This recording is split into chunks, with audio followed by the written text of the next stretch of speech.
Let's see. Okay, so Father Patrick, it looks like we're live now. So welcome to you, and I'm looking forward to talking to you again about reflections and reminiscences about monastic life. Uh, Likewise. so yeah, so I won't introduce ourselves again because we've done that already in previous videos. So where would you like to, or how would you like to start? I'll let you open our conversation. Oh, monastic things. Um, well, I suppose we can talk a little bit historical experiences. Um, I suppose my first sort of monastic encounter would be probably with Father Ambrose in Wellington, a priest monk, and though he doesn't live in a classical monastic way, he still carried a certain monastic way about him. And I was always impressed with his care for his particular street lad, Nick. He'd come into his house and live with him. I mean, that is monastic hospitality to a high degree. I was always very impressed with that. And I mean, I struggled with that sort of opening up my table for such like. But no, he showed a definite strong monastic thing in that, even though he is sort of effectively a parish priest, similar as myself, really. He did keep some of those good practices. So no, that was a good introduction, and one certainly didn't put me off monasticism, and gave me some encouragement towards that degree. And did you know Father Ambrose? For many years, and when I had got to meet him, for health reasons, he had retired from the parish and was doing his own ministry on the side with, like you say, with homeless people. With this gentleman Nick, as you mentioned, and so on. So Father Ambrose was, glory to God, instrumental in my coming into the Orthodox Church, and through his auspices, not only did I join Rocor and in Wellington, New Zealand, um, to which he was attached, and he also was instrumental in getting me to pursue my monastic ambitions as an Orthodox Christian in Serbia. So I have a great spiritual debt to dear and beloved Father Ambrose. Uh, Yes, and I have many. Carry on, and Father. no, that's fine. I'm just sidetracking on to, obviously we talked about him last time as Father Sava, of course, the other New Zealander from Rotorua. Again, so many sicknesses. He should have been dead 20 years before he finally passed away, but such a humble man and a lovely spirit there. Again, you would see his way of living and stuff. You wouldn't think it was like uber monastic in the cave type, but just his dedication, his just ability to live in Serbia, just going back, and with all the sicknesses, he just kept going. I mean, it was, but you could see it, and it touched his heart and soul. It was just a very gentle, beautiful spirit, and yeah, another good encouragement and a good friend to have. And again, did you You know? probably. I'll I carry think on. Sorry for interrupting. I was just saying, did you probably knew him probably better than I did because you went to Serbia where he was. Was that correct? Oh yes, yes, and he looked after me very well. Memory eternal for dear Father Sava now. But while I was there as a novice with him in his monastery, he uh, showed a very paternal, encouraging uh, attitude and influence towards me. Gave me many books. He was instrumental in getting me to go to Mount Athos. It was on his recommendation. Yes, send him to Athos for a holiday. Not a holiday, but a visit. Um, so, so I've got a great debt to both Father Savas and Father Ambrose. Um, just getting back to Father Ambrose, in his kind of retirement. You probably remember he was always being visited all the time by everyone all the time, dropping into his house, including me. And his phone was always ringing. He was always online with his clergy groups and so on. So he had, in spite of Father Ambrose's own health problems, he was extremely active in his pastoral work. Um, Yeah, and so he's yeah, another so one with his health problems. According to what I knew of him, he should have been dead 20 years ago. I'm surprised that he's still around ticking along today because of some of the difficulties of his heart and stuff. But yeah, no, praise God, they've kept him going, and he's been very helpful to many people. so I should describe what it's like to visit him. When you visit him, he is fairly sedentary because of his health, but he's surrounded by thousands of icons and thousands of bits of church furniture, and if you're not used to that kind of thing, which I wasn't, it makes quite an overwhelming impression to see. He's dressed in black because he's a monk, a priest monk, icons everywhere, and, and he's a mine of information as well about Orthodox life and so on. So yeah, so it's an exotic creature if you're not used to that sort of thing, which most New Zealanders aren't. So that's Yes, how I remember him. Yeah. yeah, no, I had many good times dropping in by just to see him. But many times knocking on his door and he wasn't there, or busy doing something at the same time. But I used to live and work really close to him, so it was good. I could see him fairly regularly. As I say, the last Well, when I, 20, 15 years, I haven't had a chance to really see him at all. But yeah, well, I used to turn up with cappuccinos, takeaway cappuccinos, because he yeah, missed it. He used to miss it, sort of thing. Yeah, yeah. yes, I remember my cups of Yeah. tea with him. We just have that every time we go around. Is Yes, there no, is there anything that you can think of that sticks in your mind about your time visiting him? Like we've mentioned his charge, Nick. I guess we should say something about him, Father, because Nick, basically, Father Ambrose, I think, saved his life. Nick was dying in the gutter, basically. So Father Ambrose more or less adopted him. Like Father Ambrose called Nick his son. Like this is an informal use of the word, and Nick continued to live very rough. And Nick had a personality that was pretty rough. Most people couldn't take it because he was pretty, you know, yeah, very, very rough speaking, very, very rough behavior, but devoted to Father Ambrose. And yeah, so what do you remember about you went visiting Father Ambrose? much What things do you remember? the same there, but yeah, the same respect for Father Ambrose, sort of like father son sort of Mm, respect for him. Occasionally, Father Ambrose would have to have a growl at him and things like that. But mm, overall, it was it was seemed um, it was very helpful, I think, for Nick. And they had a place to sleep and um, food and other things, which a lot of street people don't have that. So yeah, it was a lot. mm, It's really helpful. Yeah, I mean, he still struggled with a lot of his demons, for want of a better word. But yeah, obviously I got to know him a little bit, but it was very superficial, sort of just hello, how are you, sort of relationships. So he knew who I was, I knew who he was, but we didn't. I didn't really have a chance to sit down and get to know him much better at a personal mm. level. Yeah. Father Ambrose was able to give me a lot of background info about the Orthodox Church. So for someone coming into the Orthodox Church from Catholicism, as I did in those days, he and I was aspiring to monastic life as a Catholic, and wanted to continue in a monastic path as an Orthodox Christian. So Father Ambrose was ideally the ideal man for me to be in contact with as I was going through that. So Yes. Well, yeah, so yes, he always had. Sorry.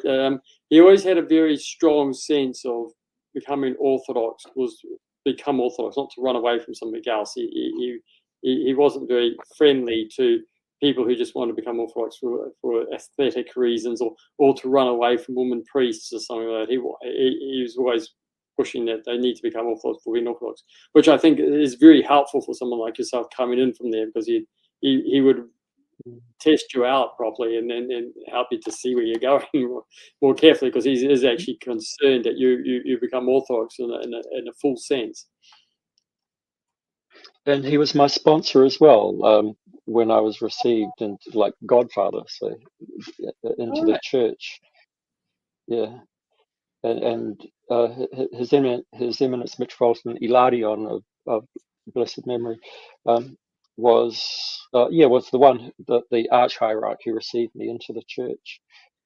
So I Right. remember Yes. vividly. I remember vividly being with the two of them and undergoing that entry into the church. So I'm deeply grateful, and yeah. Good. Is my picture still moving for you? No, your picture. Move your head. No, it's frozen a bit. Yeah, my computer's just crashed. Sorry to do this, Oh, but okay. do you mind if we call off for a moment and I'll restart my computer and come back on? I can still talk, but Yeah. everything's frozen. Yeah. What we'll do? I'll end this, and I'll do. I forgot to go into flight mode, and I'll send you another link for a new one, and I'll just stitch them together later. Yes. Okay. Sorry about this. Oh, To yeah. call you in Yeah. a No. couple minutes. All right. Bye for Yeah. now. Yeah. I'll You'll have to send you a you'll new have to link. close me off because I can't control my computer at the moment. Yeah. I'm ending this right now. Right. Thank you. Yeah. And I think we're back again now, Father. Yes. So, Well, after uh, getting to know Father Ambrose, I originally mm, came into Orthodox through the Ecumenical Patriarchate with Metropolitan Dionysius and Father Chrysostomus, who's from Indonesia. He brought me into the church. But then I was sort of moved towards more of a traditional position of Rocor and through Father Ambrose. So I ended up doing some traveling in the world. So the next real monastic experience was on Bombala in Australia, with under Father Alexis in the monastery there. yeah. So that was very interesting. Literally flew into Australia, drove down overnight, and so the only place I'd seen in Australia was a bit in Sydney, and next moment 8 hours south from Bombala. So that's in the middle of nowhere, really. I mean. Sort of no phones, electricity stuff. I think the bishop finally forced them to have to take some of these luxuries. So you're having little lamps walking around.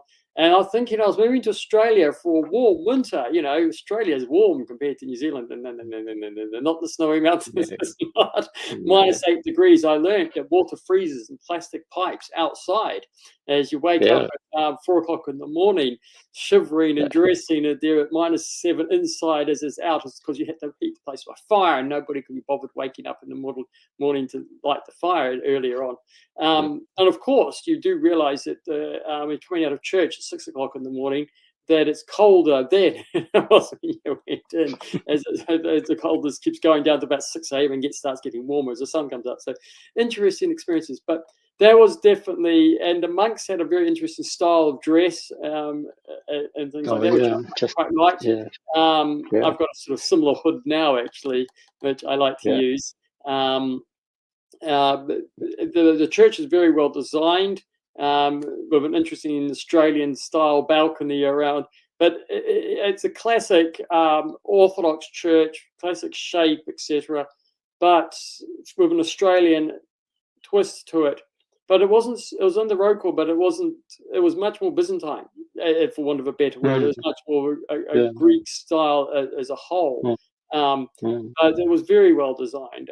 Father Alexis was a mm, brilliant man, and things like that. So that was very good meeting him, Father Macarius, Father Sergei. yeah. Have all Yeah. become different roles and ages and things now. Yeah. So that was back in '97, so that was Yeah. like 27 years ago. So I don't even know who's alive, whatever. We remember having a funny moment one time when there's a steep road out, and the bishop's car couldn't get up, so they had to get out and walk. And we had a comment about the weight of episcopal responsibility. Okay. We were ringing the bells to see them off. But yeah, this was really out in the middle of nowhere, 45 minutes from the nearest town. Um, Mm. and sort of up at 4 o'clock in the morning, first sort of monastic experiences. They were doing Mm. Zanami chant at the monastery, which is very nice. Father Uh-huh. Sligi could sing very, very well. Telling me to keep quiet when I was annoying. Really? So yes, and but of course the place where you have to really come face to face with snakes and these big spiders which I have in Australia, which like to chase you around the room and drop on Yeah. you at certain times as you go through doors. So yes, I must admit, for a little Kiwi who's not used to any of these types of critters, as Americans say, that was a little bit of how do you survive in this place? But yeah, no, that was a good experience, starting point on monastic life. I think it was probably a little more difficult monastic life on which I could cope, but it was a grounded monastic experience, and Father Alexis did a good job with that. And I learned a few things about monasteries and the need of an abbot to be present Mm. constantly. Really, you can't really afford to go out for very long, otherwise it sort of turns to chaos. There's importance of the father being there really Yeah. helps things. And even when they're gone, the monks are good, but things start going awry, about the guiding hand. So, and obviously he taught well. Loved the works of St. Nikolai from Serbia. Yeah. Velimirovic. Yeah, something like that. I never say his names very well. And reading his books, I think the prologue he used to read quite often at points in his service. So, yeah, no, that was a very positive monastic experience. It had its trials and its tribulations at the same time. But no, it was sort of my first deep dive for about 3 months, just being dropped in there into monastic Yes. experience. So, did you get to Bombala? Yeah, I stayed there for about 2 weeks or 10 days, 2 weeks, something like that. So I was staying in the guest house for a lot of the time, and it was a 5-minute walk. And there were icicles, like you say, dripping from the trees, like icicles that long, pure, So, uh, and when I was there, Father Alexei was away, but he came back halfway through my stay, and it was pretty chaotic while he was away. But once he came back, everyone was just very, very sober and very controlled. But it did get a little bit loosey goosey while he was away, just with the talking, the joking. Yeah, it shocked me a little bit, because I didn't expect that amount of levity that I experienced before he came back. Uh, so that was interesting. And was the guest house there when you were there? Yes, yeah, we stayed in the guest house at Yeah. that time, and nearly that 5 minute walk. Yeah, so I remember getting up in the guest house when the fire was out and trying to get your way Oh, dressed and across the church. 4 o'clock in the morning, the freezing cold, sitting in the church. They yeah. sort of had some heating in there, wasn't so bad, but yeah, that was a real ascetics experience. Even at Mount Athos is positively um, warm and cozy in comparison. Um, and they had quite thin mattresses on their beds too. They Oh, had yeah, in the monastery part. In any case, not so much in the guest house, but in the monastery, it was. When I yeah. stayed there later, it was quite thin mattresses. It's like oh, and my little kerosene lantern, which I had to use for reading in the evenings. I remember one incident, which people might not realize, but in monastic life, it, the food thing. I don't think people realize about monastic food. And what I'm getting at is that when it's a big feast day, of course the monks don't eat meat, but on a big feast day you can eat fish. And for monks, fish is actually quite special. And I was just a layman at that stage, so I could leave the monastery anytime and go eat as much fish as I wanted. So I didn't care about fish. But there was a novice there, and someone had brought some fish to eat because it was a huge feast day. I think it was a patronal feast. It must have been, yeah, so the Transfiguration. And it was Vespers. I think it was Vespers. I don't know. It was Vespers either of the feast. Anyway, um, this the novice did something which kind of shocked me a little bit, and I didn't kind of like it that much because I was a bit hyper serious as a layman. So what he did during Vespers, he approached me during Vespers in the darkened church, and I know, and, being judgmental, I was going, "Oh, why are you talking to me during Vespers? I'm trying to pray." That was my mental thoughts inside, and he was trying to be nice to me, and he was trying to say to me, "Oh, we've got fish. There's fish. There's fish to eat. You can go to have some fish." And like I said, Father, I could go out and have fish anytime. I didn't care about fish, but he couldn't. He thought he was being really nice to me as a guest. And to my shame, because I was so annoyed, I, and because he had been joking a lot, I started to joke back to. But anyway, I said back to him very sarcastically, "This is awful." I said, "Fish schmish." I whispered, I whispered to him, "Fish schmish," to, to, to kind of put an end to the conversation in a horrible sort of way. So I hope if he ever hears this, he forgives me for being so rude to him during the Vesper service. Yes, yes. Sometimes a reminder that our praying is not much good if we. Don't worry. Oh, love and peace. I prayed a lot. Yes. Another thing I learned at the monastery was you get away from all other temptations, and then suddenly you sell yourself like a little boy again. There's some cookies there. I want to make sure I got my cookies saved. So no one else going to steal my cookie. And these little things about a cookie, and you just sort of, you want to be so good. That's all I remember. You realize it takes of our sin and even all these places. Our self with, I want to eat this cookie, I'll just stick it in here. When you were there, Father, did Father Makarios, who's a priest monk, did he have his dog still? He had his dog at that stage? Yes. So they had the dog. He wasn't a priest monk when I was first there. I think later he became a priest monk when I visited at another time back in 2002. Yeah. Right. So I first was in 1997 and stayed for about 3 months then. And then I tried to become a monk there in 2003, the start of 2003. I started, and that's where I decided living in a monk. That's why I'm a priest monk now, because I thought actually my heart's more to be a priest than to be a monk in a monastery. I've got this sort of desire to teach people, and then just sit in the monastery is just driving me nuts in a sense. So, but anyway, so he was a priest by then. I think Father Sergius is also a priest now, or the abbot now. The internet can correct us, but I think maybe he's not there now. I don't know. We'll see. Oh, okay. I maybe things have evolved even from that time. Yeah, he was just a novice at the time I was there. So, but it's nice. It's interesting too. You learn a little bit about Russian population.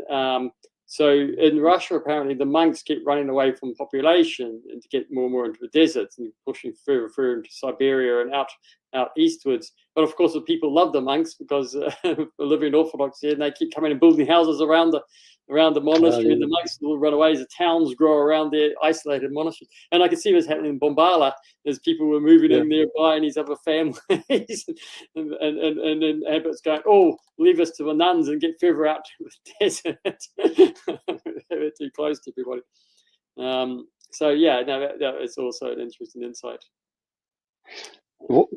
Did you go to the dependency, the women's dependency, the convent that was nearby that Father Oh, Alexei yes, was? yes, yes. We occasionally went over there, rarely, but yeah. So she had been on in Jerusalem, the abbess, Yeah, and so yeah, that was interesting, and seeing them and having them nearby was a good thing, but suitably apart. You could go to yeah, Bombard and you wouldn't even know there's a convent there, and unless they took you for a trip to a convent or they came to visit, sort of thing. You were in no way close enough to sort of wander into each other. But at the same time, it's good that we're close enough to sort of be mutually supportive. And so we'd go across with the liturgy for the nuns. Yeah, no, so that was good to meet them. So, but yeah, wide apart, and some of them, there's some monks as well up in Sydney. I got to know it was a funny experience going with the monk when they're up in Sydney, and we were in a car, and I think Father Alexis had gone off somewhere, and I was with Father Sergei at the time, and he said, "Shh, be quiet. We don't want the nuns to see us." Why not? Because if they see us, they'll feed us.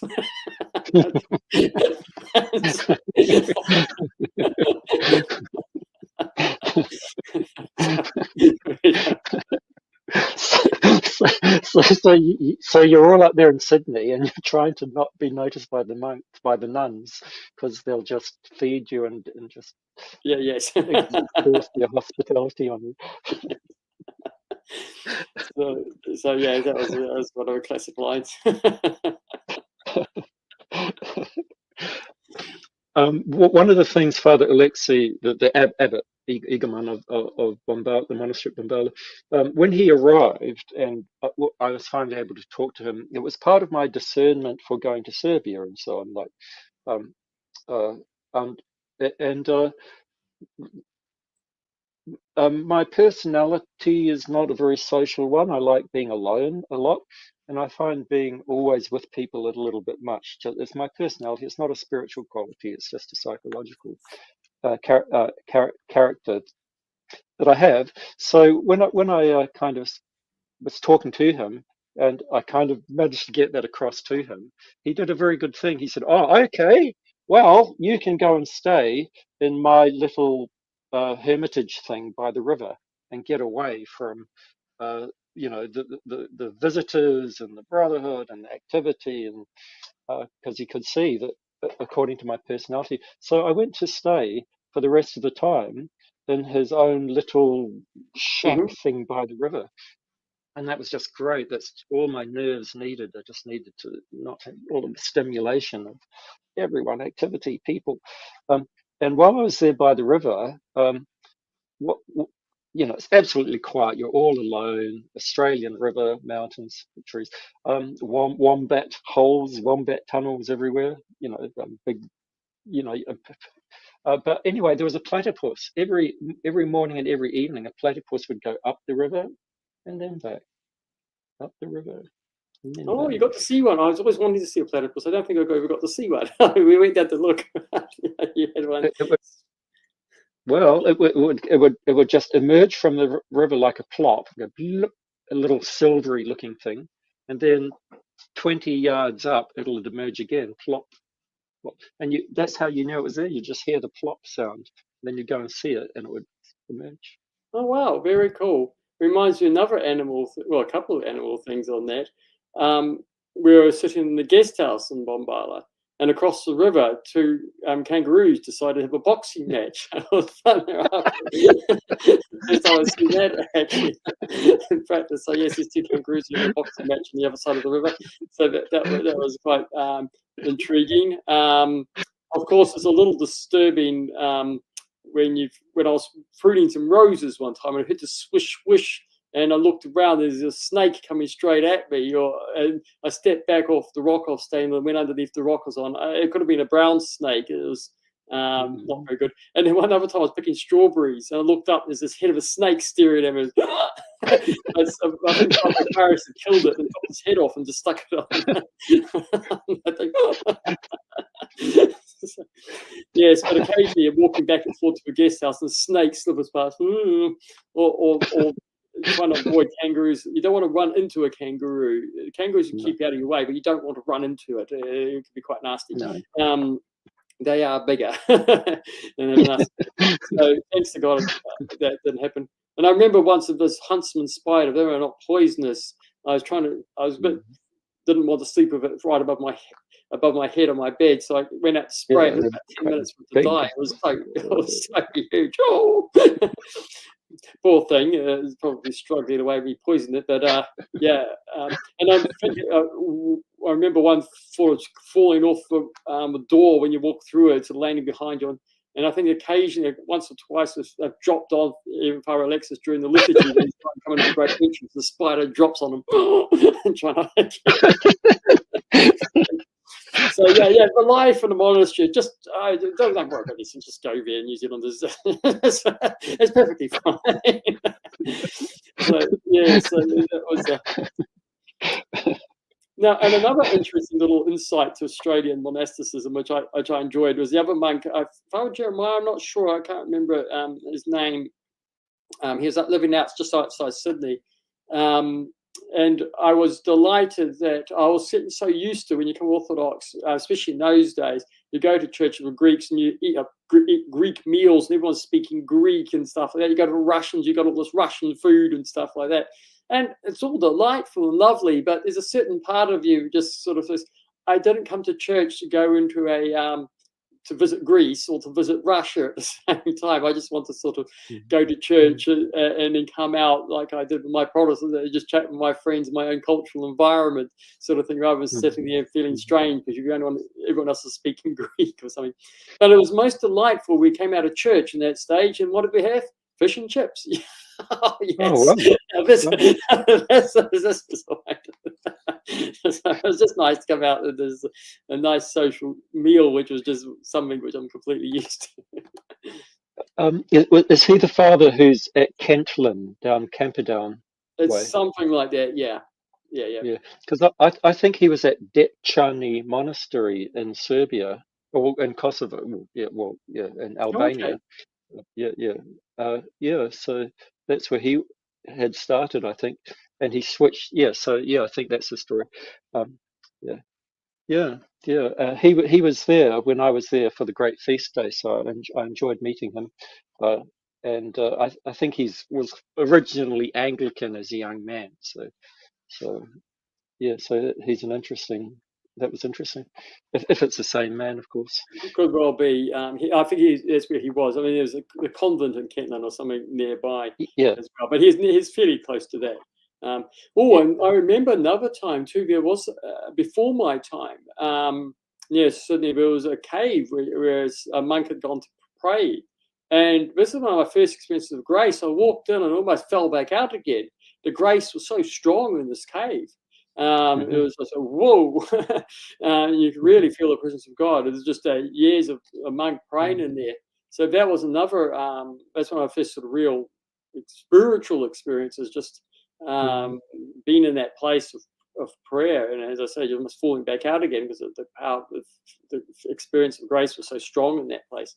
It's a good encouragement as well to see that this is Sydney in Australia, just outside, and there is monastic life, etc. there. And it's like meeting though this is not monastic, the priest from China, the old priest from China who came out of Mousy Tongues, China and stuff. I'm not sure if he's around when you were there, but he was a great testimony. He's fairly old at that stage to Chinese orthodoxy in its day, and he was a very pious, holy man as well. So he'd gone through many troubles to get there. So just all these fascinating experiences. It's seen as one of the mitres of St. John Maximovich. We had a time at the bishop's thing. There's a weeping icon, but it was before something not so good happened. But yeah, again, as myrrh started to run down one of these icons. Quite often, that's a sort of symbol of something. Trials are coming. These things, and most people sort of say, "Oh wow, it's cool," but these things are almost just to encourage us to help us through the coming trial. Just as in the war in Ukraine, there's many icons in Russia which were weeping myrrh and things as a sort of almost a sign of sadness of difficulties which were to come. But again, give hope of people that God's love is still there despite these things. So yes, that's my Australian experiences, sort of lumped together with a few years of different visits there. But that was my sort of first taste of monasticism. Then after that, I went to the UK. This was and found another monastery there, Brookwood.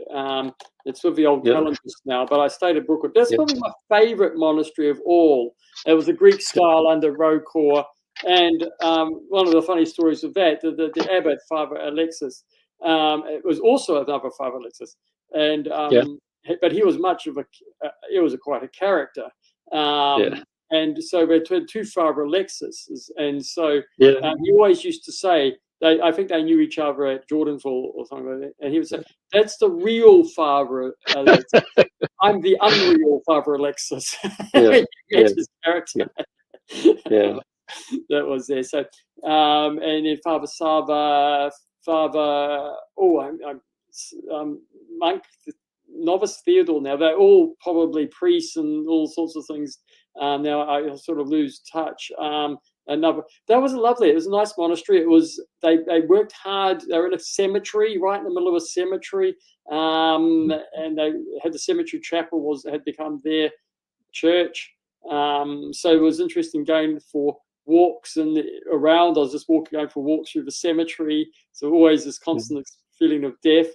But I remember one night we went out to somewhere and we come back in the dark, and I remember a group of people standing around a fire, and then these guys dressed in black and silently just wafting their way past them as these monks past these long beards, just quietly. The impression they would have had. But the monks were always careful. They always the Catholics weren't in good order and something, but they always said, "Look, we don't want to look like showy in dress." But the monastery they kept always spotless. So I was constantly, Father Nephon, that's right, constantly spending my days cleaning brass and lighting lamps and stuff. So that was a nice experience. So I would have liked to have stayed there, but I had to move on. And by the time I sort of was in the position I could have stayed there, I had already sort of got monastic experience elsewhere, and they decided not to have me stay. But anyways, my monasticism was formed a lot by Brookwood. A lot of my prayer practice, my way of doing things was really probably formed by that. So that was really one of my encouraging places to be, and it felt like English Orthodox in a sense. They kept the traditional ways of doing liturgy and stuff. Where Anglicans pretended to be Orthodox, they were genuinely Orthodox. But there are lots of English saints around the walls and things like that. And they had obviously the relics of St. Edward the Martyr there, so that was great to be venerating them. But yeah, no, I like, there's a sort of monastic routine which I could cope with and manage. And so, yeah, no, that was a high encouragement. Now, did you manage to get there, or? No, but online I've seen the frescoes. I think it was it Aidan Hart that did the frescoes inside. Oh, okay.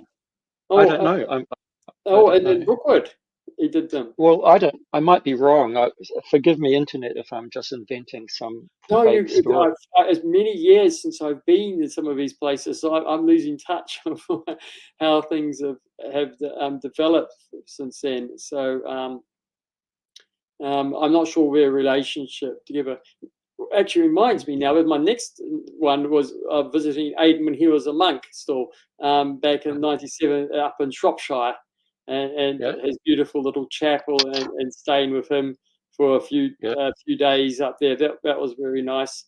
He when I went to Mount Athos, I went to one of his monasteries where he just suggested where he was and things like that. So yeah, that was another good, and that's a hermit. And I stayed in, like you with Father Alexis, you stayed on the river. I remember staying in his little hut, it was above the stream coming through, and I stayed there. Then I like the peace and quiet of that, and sort of the prayer routines in there. So that was a good experience with Aidan when he was still a monk for it, well, a Rasa monk. He was never fully a schema monk as such. So he only got to sort of Rasa for.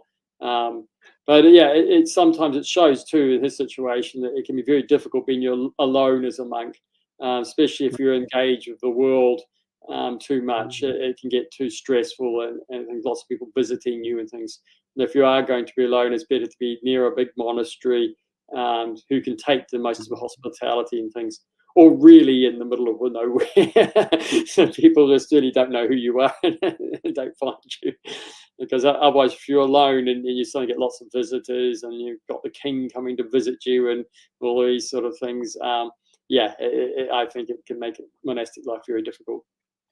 Yes, so I should say that Aidan Hart is also from New Zealand, and I think he's a colleague of yours at the Cambridge Institute of Orthodox Studies. Yes, we still work. I talk to him occasionally. Even recently, I was looking at maybe moving into the Shropshire myself, but because it's quite damp and but run down and stuff like that, I haven't got the personal income to take over a place of that nature, and I don't think there's enough money elsewhere to support me doing so.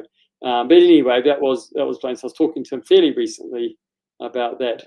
But yes, I don't see him very often because since I'm not been in Cambridge, it's hard to get in and meet them into their events. But I tend to be just online and hide in my own little corner of the world.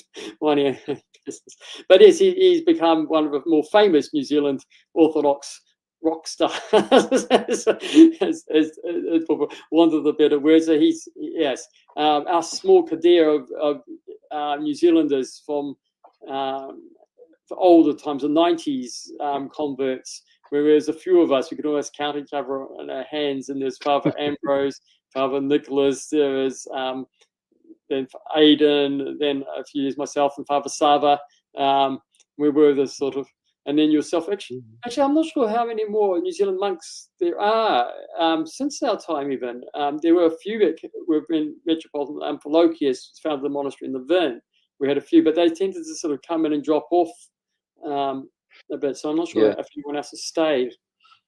Yeah, they didn't. So only I from stayed. I was just getting back to Aidan Hart. Probably everyone should know he's an iconographer. He's published a massive book this thick on the technique of iconography. It's an excellent book. And he can make church furniture. He can sculpt marble. He can do ironmongery. He can fit out churches. So I think this is his profession as well as lecturing. When I was on Mount Athos, one of the Veron, they have a miraculous icon of Mother of God, and he carved the frame for that. So that was right. Worked. So he carved a frame, beautiful frame for the icon to sit in. So yeah, that's his sort of his art contributing to housing one of the great icons of Mother of God in the Holy Mountains. So yes, he's very talented, and he's done a great job. I do like his iconography. It's beautiful inside the chapel at the little monastery he did a great job, and he's contributed quite a lot to other iconic icons all over the place. So yes, he's extremely talented. So as proud Kiwi, he don't go to those things. He's he's gone forward in orthodoxy and really used his talents well. So.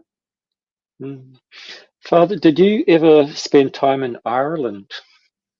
I have spent some time in Ireland, not a long time. Back in '99, I tried to help in a mission in Northern Ireland, and so I lived in Belfast for a while and helped with the church there. I think it was down in Bangor. We travelled down to that church. Then we used to go to Strathbally in the south of Ireland once a month for a liturgy, or reader services at that stage, because Father Jeffrey was only a deacon at that stage, and Yola, I think they've gone back to Canada now for Canadians. But yeah, that was time. But I couldn't get a full-time job to support myself, and then I ended up coming back to New Zealand. After the end of '99, I got a job back in New Zealand.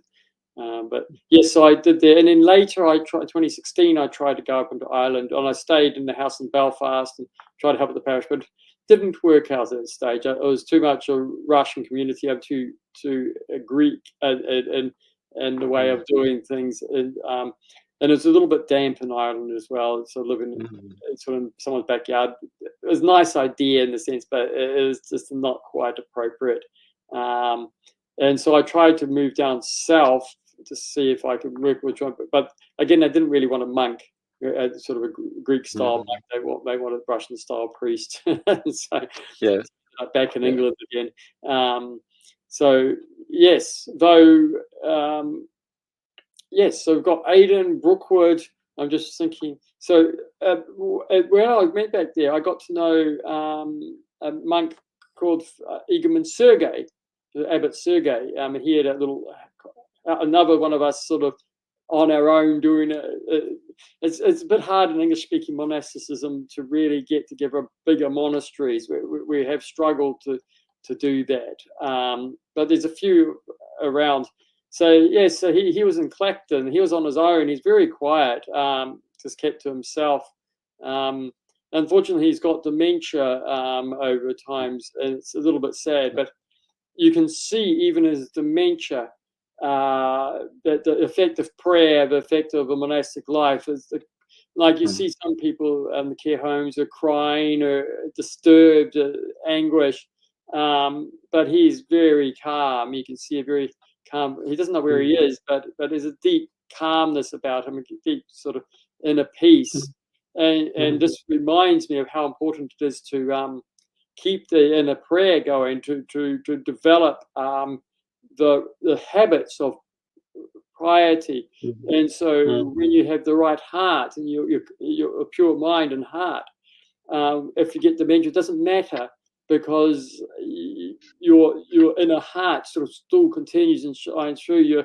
But if you haven't repented by the stage, you haven't done the purity work, you're being tormented. And there's not much you can do about it, because you're no longer able to sort of change your position. You sort of become trapped. So it's important while we're young to get in the habit, not just to do it every now and again, but a real habit of prayer, a real habit of spiritual work, really cleanse our hearts and stuff. So when if we do get dementia, something older, we just live about character. So many of our inhibitions, the masks fall off, and you see those old people come out, and those who've done a good thing, they'll shine, and if those who haven't, be nasty, grumpy, and all these. So, but he's a testimony to having done that work. But yes, and the other thing about him, he was 4 days older than my father, so it's like another father figure for me. So I still go and visit him now. He's in a care home, but I try to and keep out looking after the property. I must go next week and mow his lawn and keep things as he wants it, to be obedience to it. So, but yes, so that's another monastic connection. But the main one in England is Essex Monastery. Which is the biggest monastery, which I have sort of mixed feelings about. Now, one part of it is the tomb of Saint Sophrony there. And I must, again, as I found in that little cave in Australia, you walk in, and the experience of grace in there is very intense. So definitely he's a saint. I know that when I walk into the place, you can, and so I do like to go visit. I haven't been for a while, actually. I used to go visit much more often. They for a long time, when I was about 97, first looking at it, the monks and the nuns were quite intertwined in their daily routines and church services, and I couldn't cope with that. If I go to a monastery, it's to be with just monks. I think recently they've spread out. When I've gone the last couple of years ago, the monks tend to just do their services on their own, and the nuns tend to be doing more on their own, which I found much. But they're still working a little bit in the same sort of areas. So Yeah. that's something peculiar to a monastery. It's not normal for Orthodox monasteries. It's not really looked upon, but there was something that needed for that time and that place. Mm, And so, and it has a couple of other quirks, the way they do the Jesus prayer and things. I very much prefer, like Athenite style. You do all the regular services, and the Jesus prayer is mm, basically what you do at every moment outside the service or in the services, but quietly to yourself. But it's never structured as a service as such, unless you live in mm, a hermitage where you replace the service with a certain fixed rule on a yeah. prayer rote. Um, Yeah. Vatapati did for a little while have a sort of bit more communal prayer rote sessions, but there's just a few monks, um, and they said it very quickly. Actually, for most Yeah. people, they rattled through Yeah. the prayer rote. Good. But Yeah. I much Yeah. prefer just little normal services. I don't like it when there's more than that, two of you. I remember in Cyprus being at another monastery with someone from where was it? West Africa somewhere. I can't remember exactly where. And we were just doing the prayer rope service in the monastery there because it was just the two of us. But apart from that, yeah, I like the regular services. So that's what I found. I found a little bit difficult. It was a very holy place, but it was certain quirks of Essex which I found difficult. But it doesn't mean that the piety and everyone of the people there Mm, was good, and mm, they've done a lot of help to the people around mm, them. Um, mm, yes, and well, it also is another thing I found with the place, which I think is a little bit of a warning, is that a monastery should never become your parish unless you oh, yeah. have no other parish anywhere near you. Mm, Monastery should be somewhere you visit once a month or once every 3 months or so for a spiritual recharge. mm, But it's mm, not good for people to turn it into a parish, especially if they've got a parish nearby. I think the monks need mm, to be in the space where they're doing their services yeah. and people come to watch a little bit and stay for a Mm, little bit to see. But every now and again you go. But otherwise, yeah, it's not healthy. I think you can get in a danger of sort of guruism with sometimes an orthodoxy. mm, There's all the mm, super monk, you follow him as a guru, mm, or mm, this is a holier place than the parish and things. And I think there's a little bit of mm, a danger about that. Though I think monasticism is a higher life than married life in a sense. It's not to be sort of like idealized, of the liturgy in each parish is the fullness of a liturgy, and just as sacred as in a monastery. And people need to mm, sort of, if you're a lay person, be committed to your parish because they need you there and things. And let the monks be monks in their space and not turn into a parish mm, because yeah. it makes it harder for people who want to experience monasticism when they've just got masses of lay people turning up for parish Mm, church life. Um, yeah.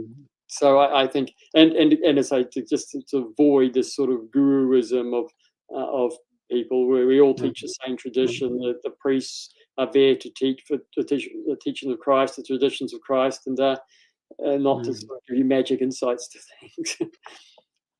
Yeah, that's a really good point. Thank you, Father. I hadn't thought of this before. So when a monastery is closely embedded in a parish and vice versa, and you can't tell the difference, um, lay people whose spiritual guide might be a monk, well, it can get a bit hyper. It can get a bit hyped up. Um, whereas if it's just monks, there's no pretense. Possible because you just can't pretend if you're a monk. It just fails.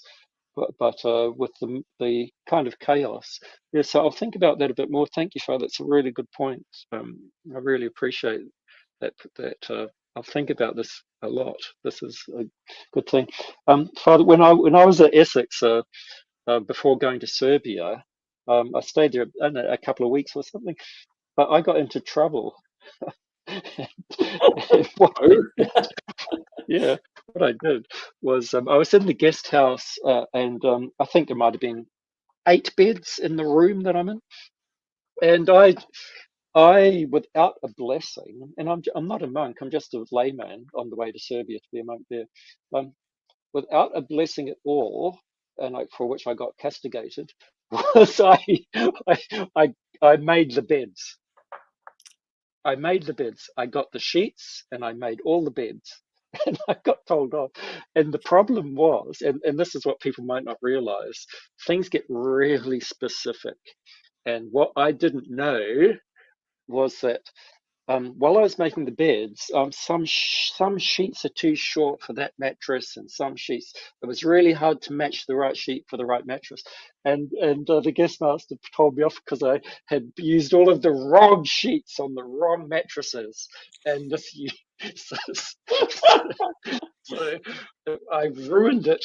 I just made it was Yes, just yes, yes. We've got to be very careful about obediences and not getting too overzealous to do what you think is the right thing to do. Because I've made mistakes like that, and I'm on, oh, let's put all the numbers in, and then got them all wrong, and you try to write over top of it, and make it, and Mike's like, so yes, yes, no. When you do obedience, yes, both from the positive and the negative sense, not to be overzealous to rush ahead and do it of your own will, or obviously when you're being told to do it, not to refuse to do it or to do it your own way. Yeah, yeah. Exercising your own will always sometimes, especially in monastics, comes to a bit of a cropper.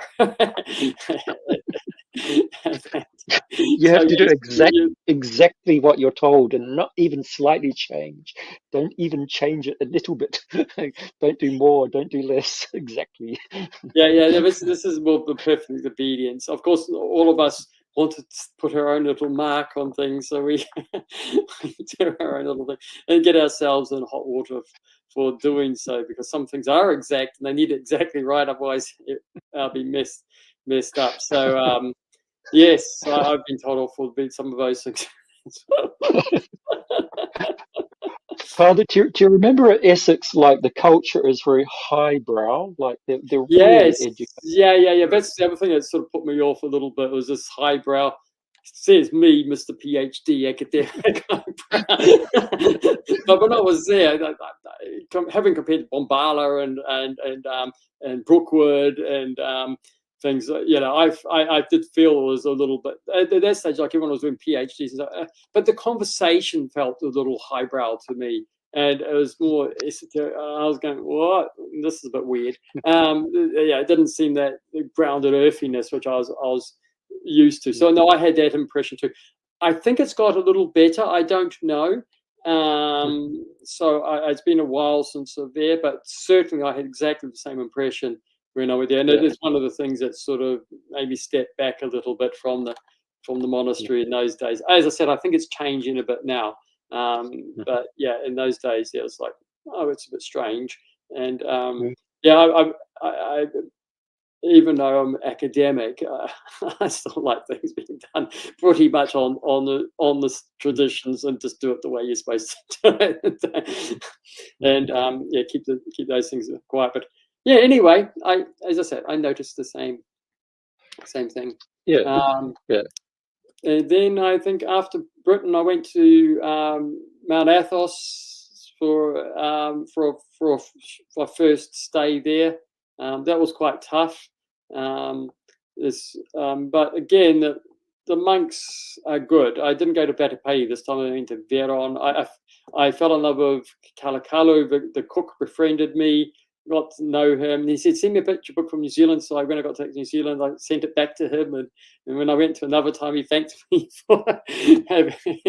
No, not the monks normally ask these things, but yeah, no, that was nice. Very warm. There was a Finnish monk there who looked after me quite well. I liked my favorite icon of Glica Felucia, the Sweet Kiss, as the icon in.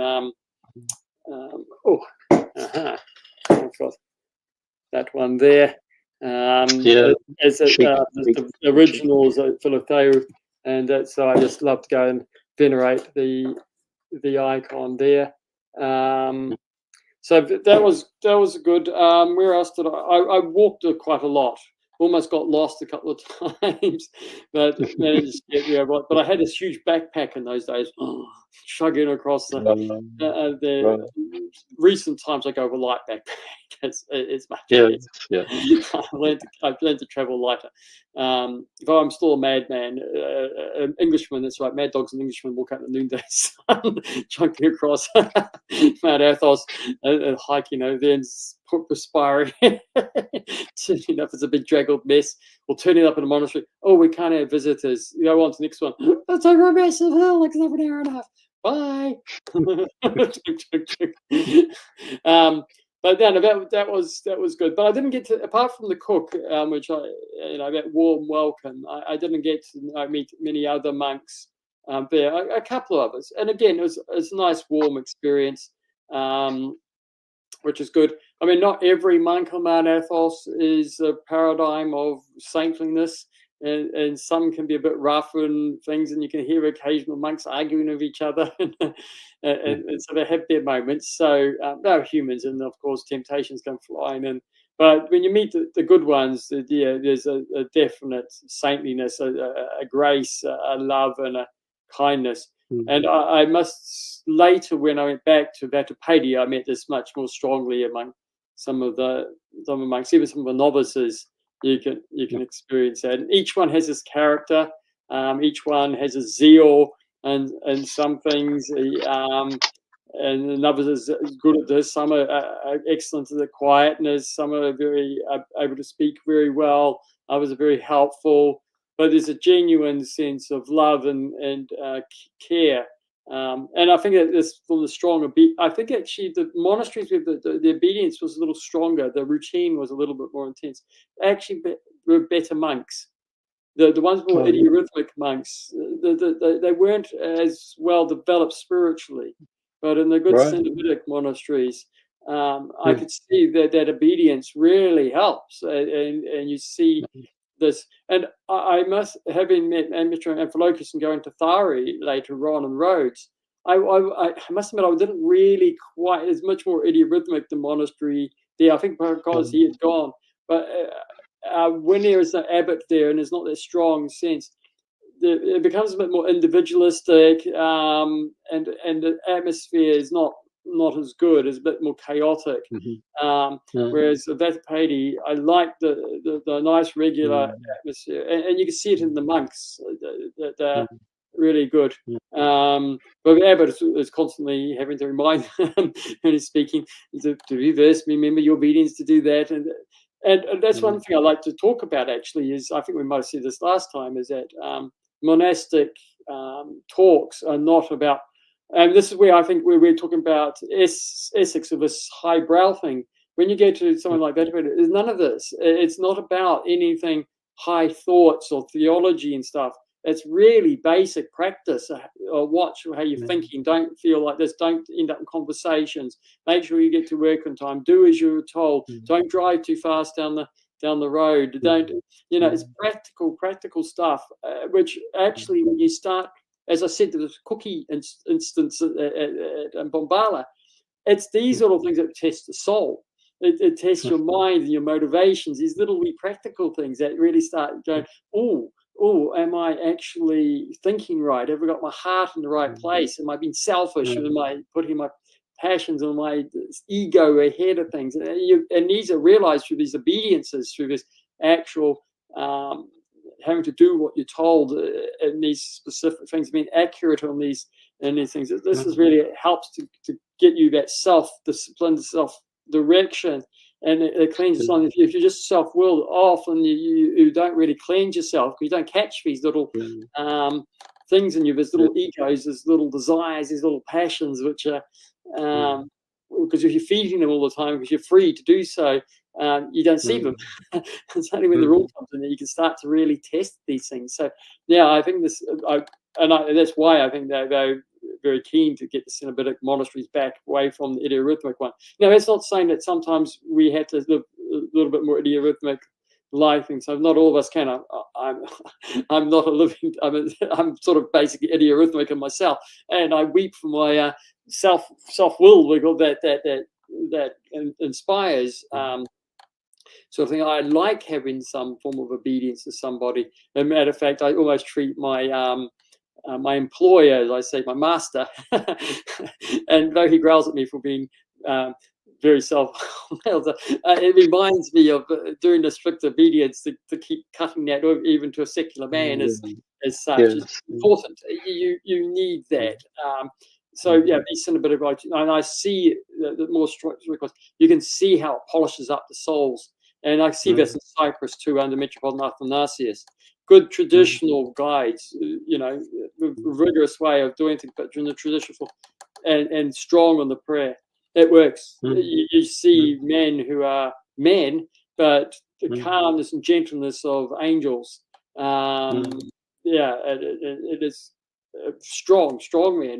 They're tough because they have to go through very tough routines, but that gentleness comes out. And so, but that was most definitely noticed on Mount Athos and in Cyprus under there, where you've got the traditions of the teaching that are much more deeply embedded, where you've got the living experiences of a saint out of Joseph at Hesychast, then out of Joseph of Vatopedi, out of Ephraim of Arizona. You see that there as well.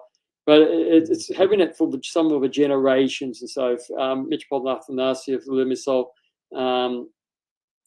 the spiritual work really starts to bear spiritual fruit. And you see it in patience and humility, quietness, and just real love coming out of these people. But it has to come through that, carrying that cross, etc. And it's reinforced by the whole tradition of doing things embedded in your culture and the monastic culture for generations, sort of thing. It's hard to develop quickly. You have to have very good spiritual guides, like Elder Sophronius in Essex got it to some degree. Father Alexis in Australian Bombala, but it needs another 2 or 3, 4 generations of similar level of abbots to keep it going, to embed it more deeply. And this is one of the advantages of that. It's difficult, but you've got a deeper heritage in there. Yeah. I can tell a story that Monk. Should I say this on the internet? I should say it, but I won't say the names. All right, here we go. All right. So anyway, here's a young monk, Greek, and he's going with a novice who's not Greek, and they're on Mount Athos. They've got the blessing to go to make a pilgrimage to Mount Athos, so they go together, and they're going all over the place. And I'm not saying the name because the monk, he kind of lost his temper a bit. Um, and got crabby to this layman who they were, in company with each other. They were together in the same monastery. So I think maybe the layman was a novice. Yeah, that's it. So the layman was not a layman; he was a novice, and the monk was a monk. Anyway, they're walking around the rough area like Casa Calivia. They're going to go to the Great Lavra. They're doing that big long thing. And walking around Mount Athos, and I'm pretty sure your pack was heavy because you had books in it. But anyway, they're walking around, and it is hard. It's hard to walk around Mount Athos. You get tired. Anyway, that I've never been on that route, but it is a bit rough. Apparently, I don't know if you've gone around No, that I've never way. I've been too tired by the time I get anywhere close to it. Well, the monk, not the novice, was feeling under pressure to arrive because you're a long way. You got to arrive, and it's all a hassle if you arrive too late, and blah blah blah.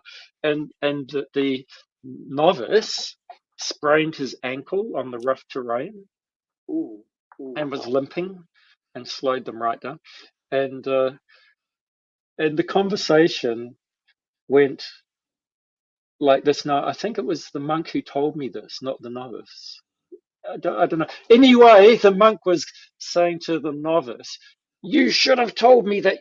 No, the novice explained to the monk that he had weak ankles, and physiologically his ankles were weak ankles, and the monk was like, "You should have told me you had weak ankles, because look at what you've done now," and blamed him for having weak ankles and spraining sprainings. But why I mention it is that being on pilgrimage on Mount Athos, tensions arise among the pilgrims. It's a strange thing. And yeah, so the monk was furious with this poor novice who had the audacity to sprain an ankle. Yeah, so I can understand the stress of the monk, of course, because they close the doors at certain times, and if you don't get there at a certain time, you're shut out for the night among the coyote, well, the wild animals and things like that. So it's not the most pleasant of thoughts to have to go through. But yes, obviously they should have been wiser about where they were going for their trips and the ability to. But yeah, no, it is quite tiring. As I said, I've almost got lost a couple of times. Yeah, thanks to God. People do have got lost, but God managed to get me to where I needed to go, even if I'm half bedraggled and dragging myself collapsing there. Yes, I've never been one for having lots of money, actually. So I thought, well, it's better to walk. I remember in Essex for the first time there from the train station to Monastic. Oh, it's only a couple of miles. I'm thinking of a couple of kilometres with a big bag and not realise that it's 3.6 kilometre or whatever it is. It's 3.2 kilometres. I got there. I managed to get there. I was dropped dead on the thing. But yeah, no. Walking 6 or 8 hours in Mount Athos, and then you at summertime obviously occasionally get snakes on there. You get wild dogs there. You got wild boars and everything. So it can be a little bit the sounds and things you can hear in the woods as you're walking along. A little bit off-putting sometimes, especially when you're on your own chugging away across up the and then they've got the roads, the big dusty roads. There's lots of hills, it's up and down. So, but anyway, the walking is better. The tracks are much nicer. The roads are in the car. It's not so good. But now I'm getting slightly younger. I'm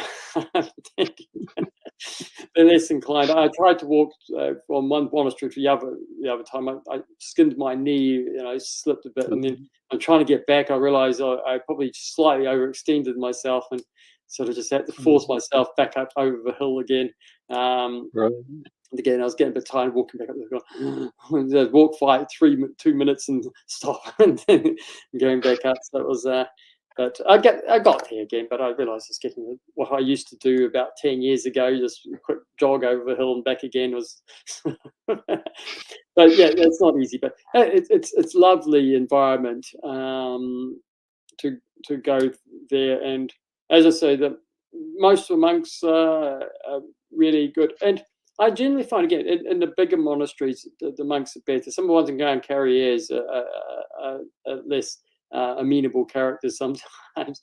I think they spend too much time with the people in the world and the visitors, and it's harder to get that. Again, with sometimes obedience, in some ways, it's like being like they talk in the army, they talk of private. Or why do they call it private when they live in the communal areas and things like officers are in private? Well, being under obedience and a lower rank, you live in a little bubble just doing what you're told in your routine. And you are saved from the interface between you and the public. And you actually, it's like being in a little cave of your own for your obedience. And so you just concentrate on your prayer, just doing what you're told to do. And you can really spend the time shining your soul, being almost like in a cave through your obedience, through just being quietly doing what you're told, not engaging with the public, just doing your bit. It is like being in a cave. It is like being a hermit. Whereas the abbot and the senior monks having to deal with all the visitors and stuff, they have a more difficulty because they're having to talk to everybody and then keep their inner life going. And this is why they need to have the habit of that before they can even get close to doing these other talks. Otherwise, you can get derailed. So yes, so even in the big bustle of a monastery, it's better to be the one in the obedience, just doing your thing, because you end up in your little cave and you just focus on your prayers, etc. You've got the routine around you to keep you on the straight path. And that's where you want to be. And I think one thing about monasticism is ultimately the best thing to do is a quiet, peaceful, quiet life, as it says in the scriptures, but just developing the prayer and just living in obedience, quiet obedience, is the way to heaven. It's the best thing. Not all the glory of doing this and that. I want to do all the social work. No. If you really want to grow spiritually, just keep simple, quiet life. Keep your prayer going. Do obedience. Do your task in there. We've got the feminism. I want to go out and get a job. No, don't be stupid. Stay in the home, looking after your family, keeping that cave of yours, keeping the spiritual prayer going, and that is the way to salvation. That is what the monks will do, and they've been under that obedience and stuff. That is actually the best thing you can possibly do for yourself.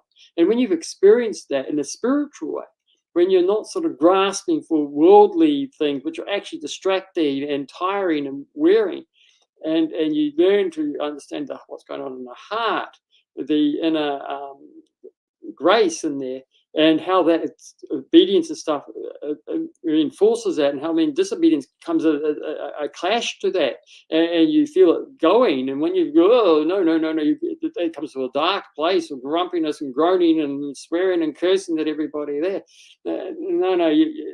This is where really, if you want to experience God, you want to do things, just keep it quiet, keep it simple. Treat your house as like your little cave. Just keep that thing, keep it under that little rule of obedience.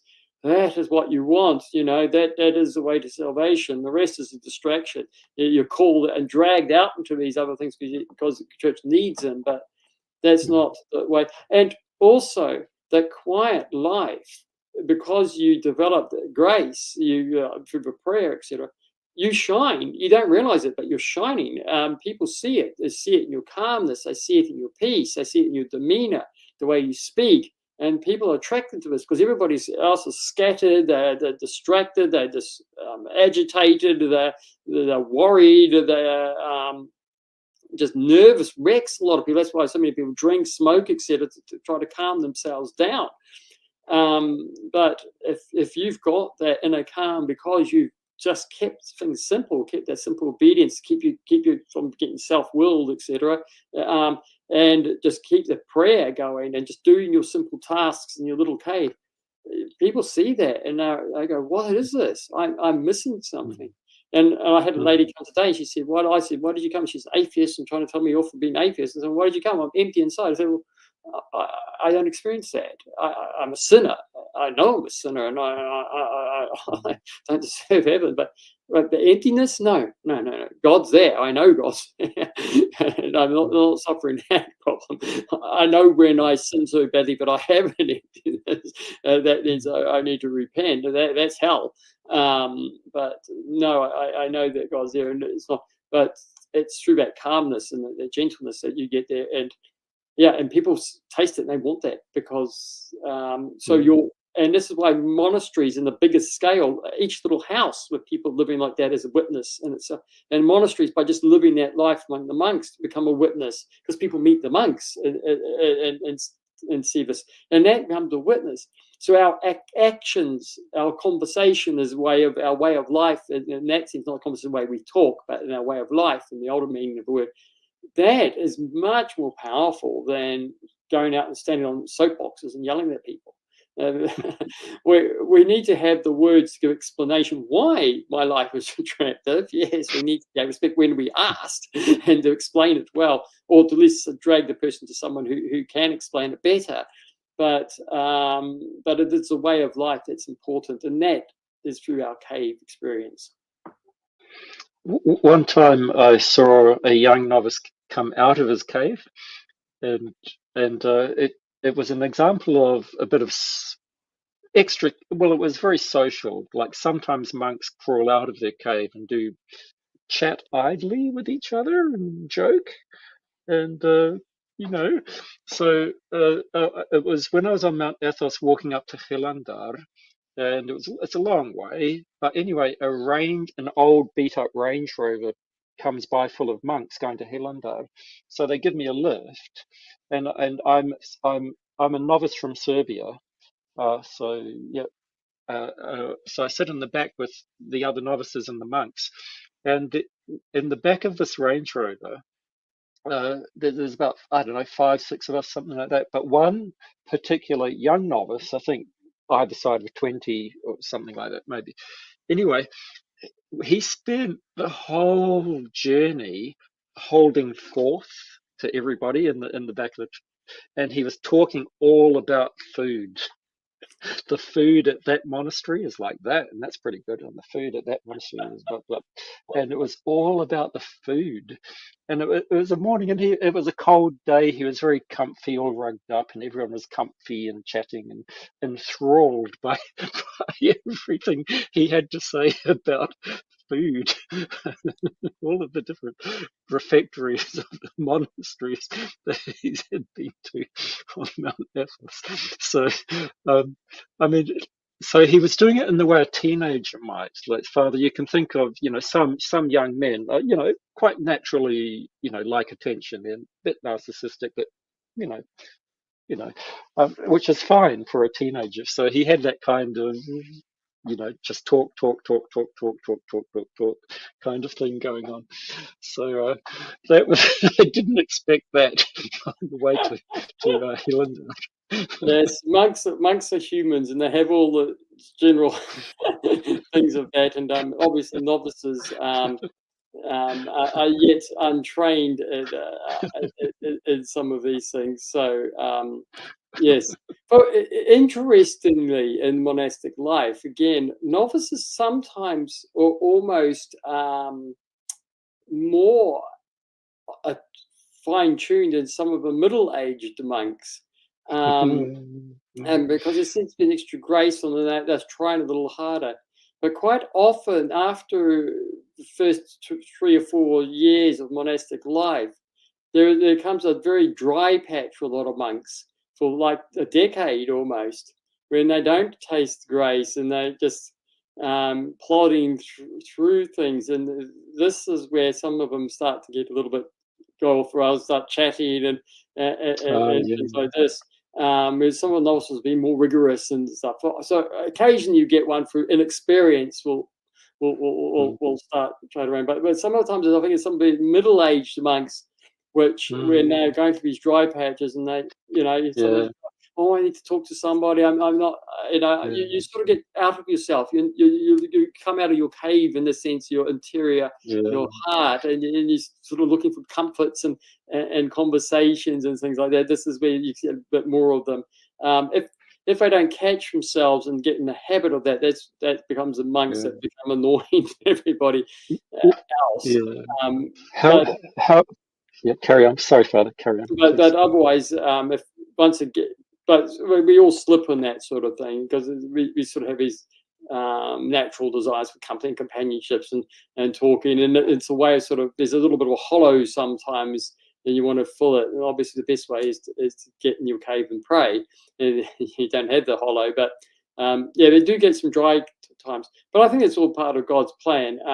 The monks who get through that well will come to a place of more sustained grace and more permanent, because they've shown, and through their willingness to keep the monastic habit, can keep doing the things, keep without any reward as such. That they're just doing it for the love of doing it, for pure obedience, for pure desire, for love of God, even if not tasting. Then God can then fill them more stability, a certain stability and stuff, because they've shown that they are stable in their own way. They're not doing it for reward or anything. They truly want it.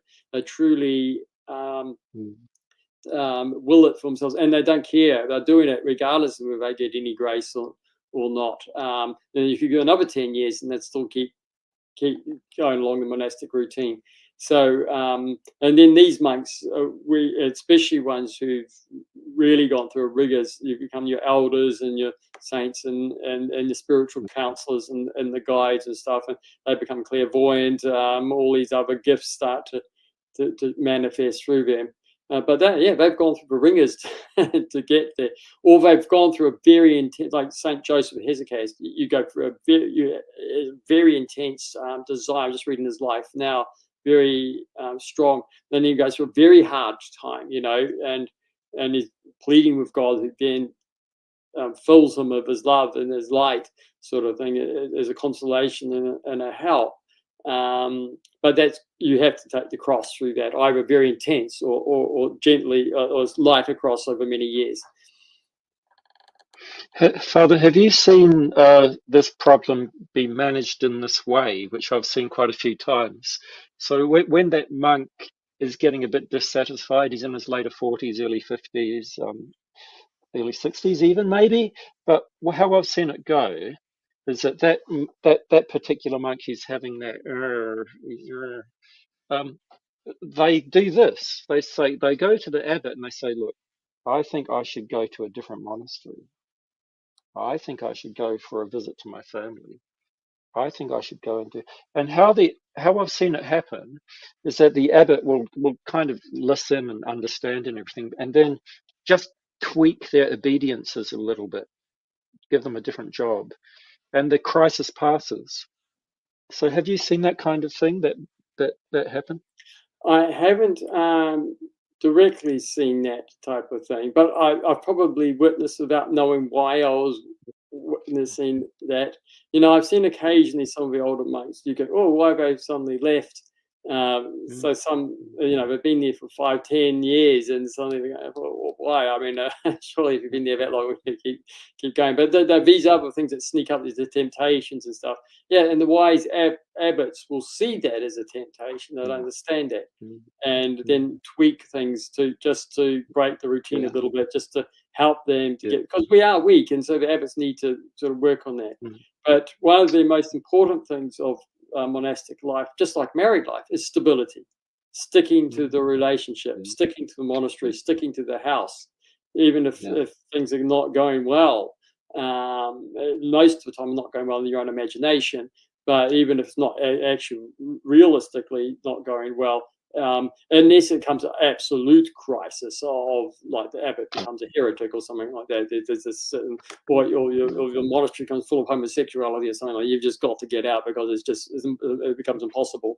But unless something, I'm making extreme cases here, but literally it is extreme. The stability is really important, because it's the stability that gets us through these moods, these things like this, and knowing you've just got to stick at it. And because God is eternal, and our eternal life is eternal, this is why it's testing us. Are we able to stick at it eternally? Are we really for God and able to be stably, because God is freely bring us into this eternity, but it's totally stable. And this is why he wants us on the earth to learn to be stable, to stick with the relationship, because we're going to have to live with everybody eternally. We can't escape them. So we need to have these stable positions and the habit of this, working towards God and living in this God in the same place, to make us of the right character to live it eternally, which is this stably with the same people all the time. And if we keep running from place to place, and how can we participate in heaven where there is no place to place? We can't escape. We just have to be there with everybody. So you have to. That's what we need to establish now, is that constant, stable relationship with these other people. And that is one of the really important parts, because if we're running from place to place, we can't do that in heaven. There's no place to place. And if that becomes your habit, you're not savable in a sense. So that's why the abbots are very wise to make sure they don't let the monk run, because if that gets into a habit, occasionally they need to, fine. But if it ever becomes a sort of a habit, I've noticed like this when you're hiking, for example.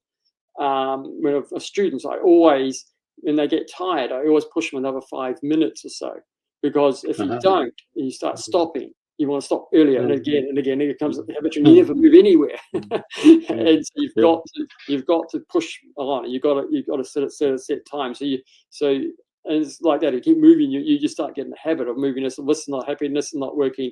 And once you get into that habitual, you're impossible to say, really, because it is to be with everybody stably. So all these little trials and tribulations of what it is to be real, but you learn mostly from being a monk. And this is why mm, monks can be very good confessors, and here's the senior ones, who've been there, because ultimately you experience all the reality of human life in any case, but much more intensely than most people realize. And all human relations are very, very similar to each other. And yes, okay, you may not know some intricacies of bed life of a married couple, but that's what you do know is the relationship between people and how to live with other people and to work together and harm, because you've got to do that all these other monks around you. So all this and the passions and desires we have, it's the same common to all humanity. And so you learn these and how to manage those and how to put the perspective into God, etc. So yeah, because and that's why with Desert Fathers it's so great to read and make modern psychologists seem naive and understanding of human condition, because of they've been in the desert so long, understanding their own hearts and each other, that they know these things very, very well, as well as the grace of course. There's one time as a novice in Serbia, I had the job to set up the church before everyone arrived for the Orthodox Matins Uterenia service. And the first thing that we would do when everyone arrived, after I've set everything up, is we'd do, of course, the midnight office. And in the midnight office is the creed. And it was always my job. This is weird. It was always my job. Um, the Nastojnik, the Nastojatel, he wasn't an Egerman, but he was like an Egerman, so the prior. Um, the guy, he was the only priest we had, and it was my job to go and get him out of bed to come, and he would come by the time of the creed. So I had to go at the beginning of the midnight office somewhere, go and knock on his door, and then make read awake or something, I don't know, and then come back, and he would arrive usually by the time of the creed, and that was the pattern. I don't understand, but I got into trouble there because I went to knock on the door, and I think usually he goes, yeah, or something like, I know, okay, he's awake. I'm going to cough. But I got into one night, I was knocking and there was no answer. So I just kept knocking and kept knocking and kept knocking and kept knocking and kept knocking and kept knocking because I didn't know what to do. What do you do? I'm panicking. What do Yeah, you to get do? Should I instructions leave on it? what to do if you didn't actually say yes. And then I think he did say something after 10 minutes, like, go away in Serbian. I don't know the equivalent of that. But anyway, he came eventually and he told me off for keeping on knocking. I was supposed to not to keep on knocking or something like that. So he was a bit grumpy at me about that. So to this day, I still don't know what you're supposed to do. No, no. I mean, I hate those situations where you sort of you do what you're told to do, and the result doesn't come out, and you just left to go. What do I do? Do I keep knocking? Do I run? Do I? Ah! Whatever you do, it's going to be wrong. That's it. Yeah. Just You could do. You can stop knocking and walk off, and you get told off for not constantly knocking and making sure he was up. Or you keep knocking, and he growls at you for knocking too much because he knew you were there, but he just couldn't be bothered speaking, or he had a cough or something like that. He couldn't quite speak at the time, and then you kept knocking, and he just needed 5 more minutes to get his head in the gear, and you're just pounding on it. But all these things are there to try us. It's all the things that he himself has to learn to patience and stuff of this poor novice who doesn't know what he's doing. And so, yes, each of our own weaknesses is to benefit the others, improve, polish them a bit more. Right, Father. Well, I probably should head off to bed while you're waking up for your coming day. true. Yes. Good. Well, thank you, Father, for a very nice conversation, and It was lovely we can cut. reminiscing. It's good that we've been in so many of the same places as well, so we know quite a number of the Yeah, characters and the styles of things. So, yes, yeah. the Kiwi monks who, oh, there was what 1, 2, 3, 4, 5, Father, Father Ambrose and Father Nicholas, then Father Sava, then Aidan for a while. In any case, then myself and yourself, the 6 of us, as far as I know, that are still chugging along in monastic life. And there's someone else somewhere which I don't know about, but yeah, don't know. keep praying. Yeah. As I said, I was this little Kiwi kid sitting there, standing around the altar at, on Mount Athos with all these holy elders and stuff like that. Is the dream of these little converts. What am I doing here? I'm a little country kid from New Zealand. But they seem to happy to have me come along. Absolutely. It's Anyway, yeah, your prayers, Father. Forgive my talking too much. forgive me, Father. Thank you so much, and your blessing, please, Father. I look forward to talking to you again sometime whenever it As suits. do I.